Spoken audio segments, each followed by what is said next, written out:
In today's video, we are taking a Hot Wheels 1979 Corvette Stingray and turning it into a Wasteland build for less than the price of a Games Workshop paint. If you enjoy this video and want to support the channel, please consider subscribing, liking and commenting on this video. Hello, Wasteland! And in today's video, we are answering a very simple question. So, for the price of one average hobby store paint, be it Citadel or something produced by Mantic or God, there's that many brands now I can barely even keep up with them. For the price of one of those pots of paint, can you buy a toy car and the glue and the paint and the materials required to turn it into a Mad Max Wasteland build? That is a question that we are going to be answering today. Now, it's a bit of a ludicrous challenge, considering the average price of paint is about £2.55, which is next to nothing.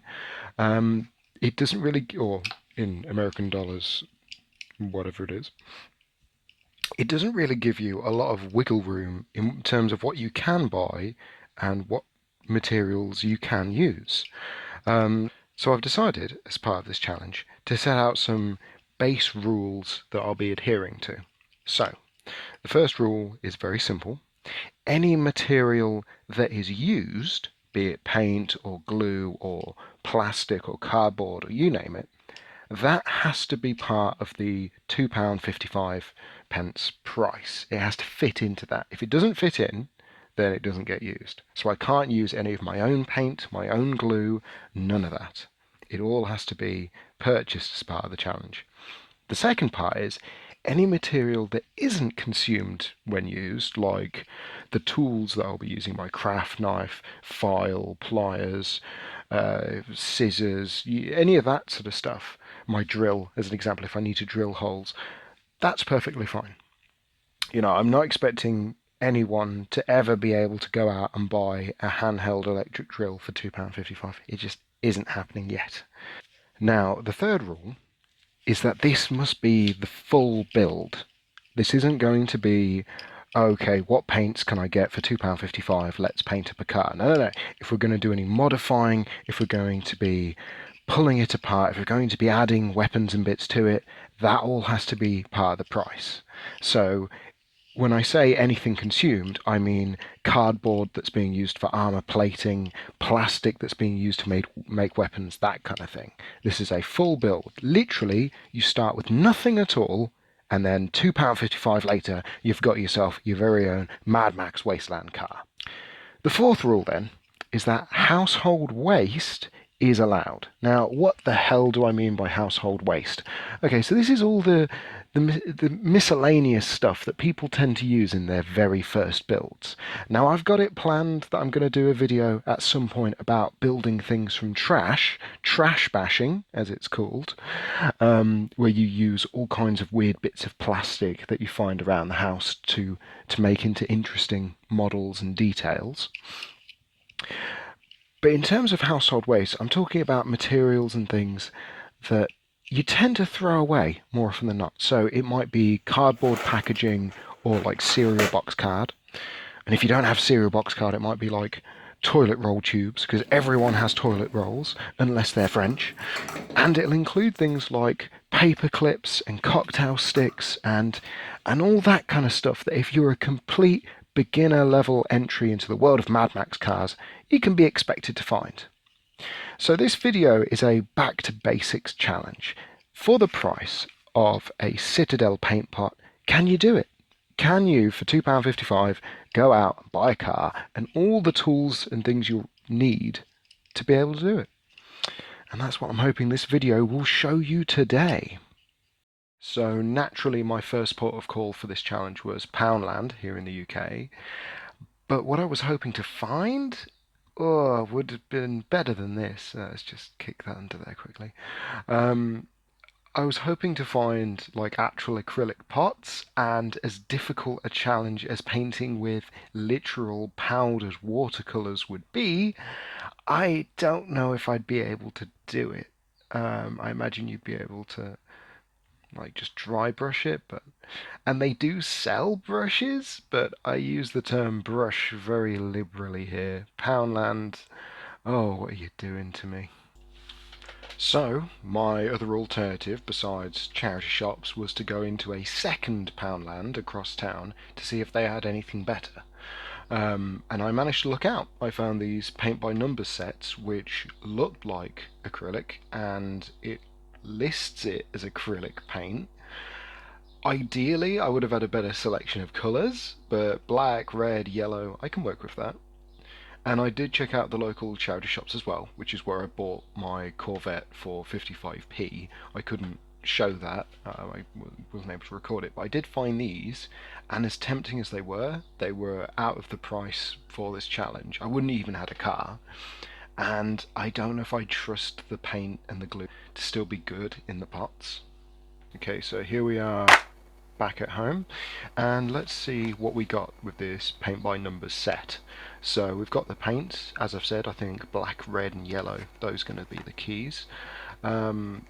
There you go, not 3 sad onions.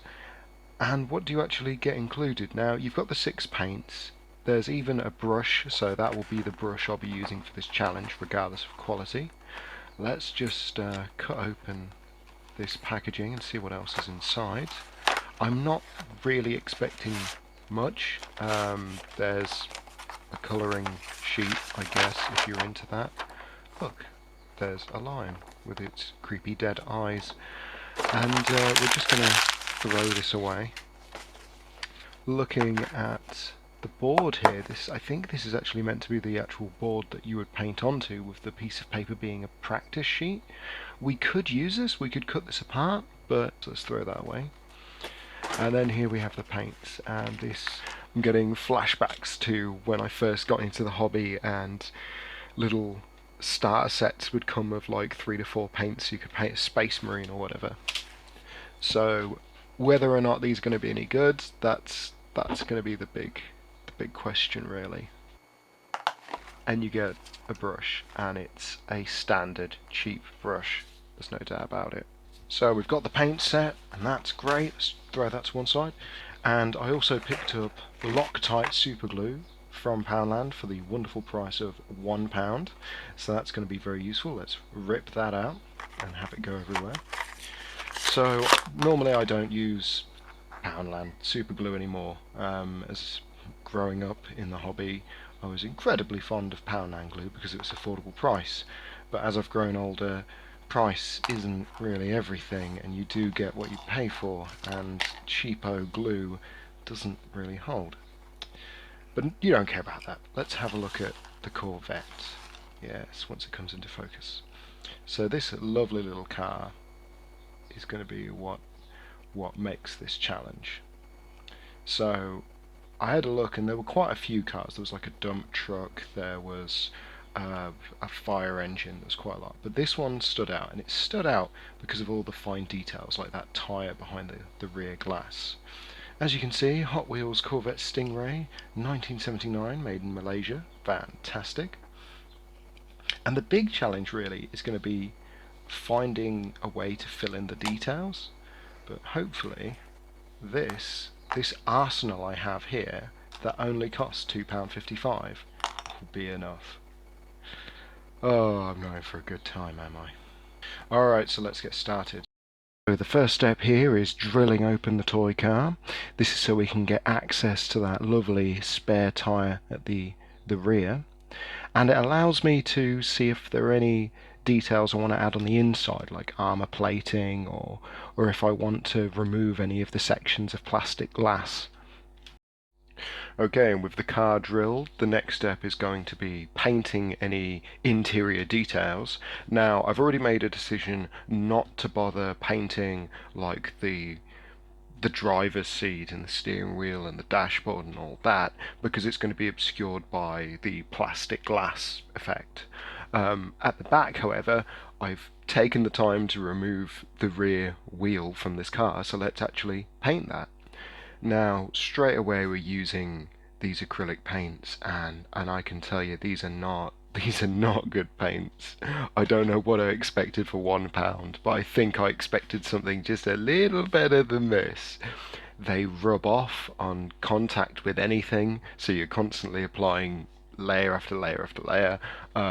They're super thin. Like, you'd have thought if you were to paint it quite thickly on, that it would dry thick like any other standard acrylic, but it doesn't. The actual pigment in the paint is really watered down, so you are sort of constantly applying it and reapplying it. What this means, however, later on, is when it comes to trying to weather the car using like the yellow and the skin coloured paint, it means that I don't need to worry about having those colours look too bright or too jarring. I can just simply brush those on relatively thickly and they'll actually look just a little bit like a sand effect, which is going to be really cool. And the brush is alright, it's a brush, there's not much to say.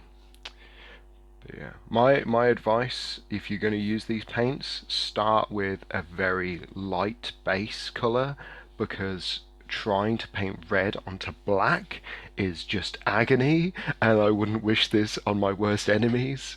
Like, the black shows through no matter how many layers you put down, no matter how many times you repaint over it with the watery red paint. Dear me. Okay, so let's just have a look at the body of this Corvette for a minute.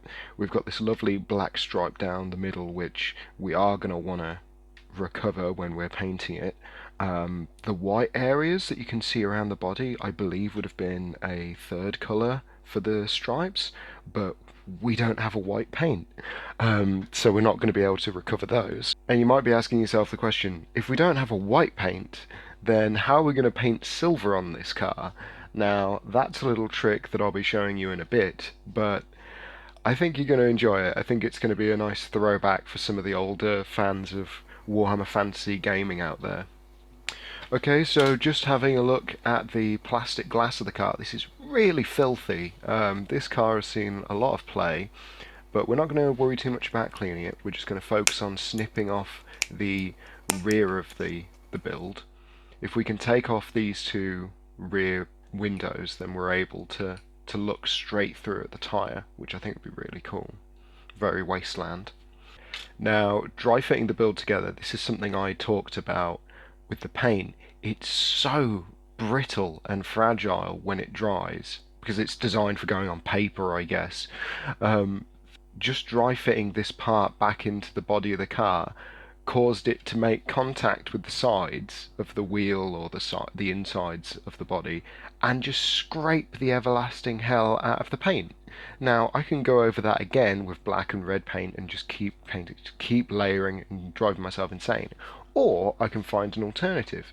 Now, this gives me a chance to test dry the weathering that I'll be doing on the body later, but this is primarily using this fleshy coloured paint that is so thin. You can see this is such a thin consistency that, to be honest, you have no choice. It's either go thick or you can't see it. You just can't see the paint on the actual car at all. I mean, it looks like I'm just painting water onto it, like there's really no effect. But when you do build it up enough on your brush, and when you do finally get it onto the wheel, it does at least give it some thin resemblance of dry brushing. I mean, you cannot dry brush with these paints. With that said, let's super glue this together. So getting the old Loctite out. So just a couple of drops onto the top of the plastic glass. I'll admit I do get a bit on the window there, and that's a cock up on my side, focusing on the camera and not on my hands and what I'm doing. That's how you glue your fingers together. So that's one for the cock up counter right there. But there you go. With that glue in place, you can see A, my fingerprints on the windscreen, and B, the effect we're going for with the glass in the front and the empty space at the back. Okay, so with that step pretty much done and the interior details all covered, what we're going to look at now is sorting out the bodywork itself.